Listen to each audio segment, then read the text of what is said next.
ঢাকা সিলেট রেলপথে অনুমোদিত টাঙ্গুয়ার এক্সপ্রেস দ্রুত চালু, দুটি স্পেশাল ট্রেন সহ ৮ দফা দাবি বাস্তবায়ন এবং ঢাকা সিলেট মহাসড়কের কাজ দ্রুত সম্পন্ন করার দাবিতে আজ জাতীয় প্রেস ক্লাবের সামনে ঢাকাস্থ বৃহত্তর সিলেটবাসী মানববন্ধন ও অবস্থান কর্মসূচি পালন করেছেন।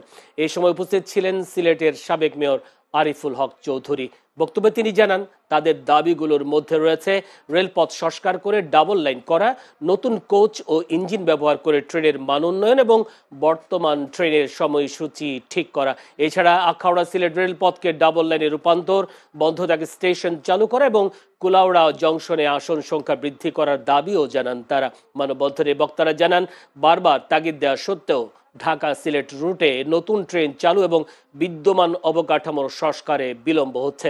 যাত্রীদের দীর্ঘদিনের দাবিগুলো পূরণ হচ্ছে না, যার প্রতিবাদে এই কর্মসূচি পালন করা হচ্ছে। সিলেট থেকে নিয়ে শাস্তাগঞ্জ পর্যন্ত সিলেটবাসী যদি সেদিন আমরা রেলপথ অবরোধ করি, তাহলে আমরা বিশ্বাস করি আন্দোলন ছাড়া, আমাদের এই আন্দোলন ছাড়া আমাদের দাবি পূর্ণ হবে না। আজকে সিলেটবাসী যে যোগাযোগ ব্যবস্থা যদি বর্তমান হয়েছে, আজকে না আমরা রেলপথ ব্যবহার করতে পারছি, না টিকিট পাচ্ছি, না প্লেনে আসতে পারছি, না সড়ক পথ ব্যবহার করতে পারছি। আমরা সরকারকে বলতে চাই, অনতি বিলম্বে সিলেটের সড়ক পথ, রেলপথ এবং আকাশপথ, উসমানী বিমানবন্দর সহ সবকিছুর উন্নয়ন করতে হবে, সমতা ভিত্তিক উন্নয়ন করতে হবে। একটি বিভাগকে পিছনে ফেলে রাখা চলবে না। আমরা শুনেছিলাম যে সিলেটে একটি উন্নত মানের ট্রেন দেওয়া হবে, নামকরণও শুনেছিলাম টাঙ্গুয়ার হাওর এক্সপ্রেস, যেটা সিলেট থেকে ঢাকা পর্যন্ত দু একটি স্টপেজে সিলেটে থেমে এই ট্রেনটি চলবে।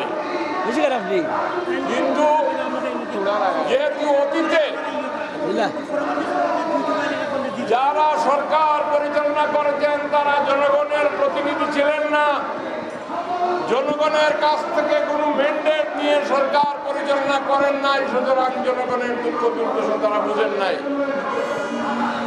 কিন্তু এই দেশবাসী 2024-এর 5ই আগস্টের পরে যাদেরকে দায়িত্ব দিয়েছে, তারা এই দেশের জনগণের ম্যান্ডেটে সরকার পরিচালনা করছেন। সেই সরকারেও আমাদের সিলেটের কোনো প্রতিনিধি নাই।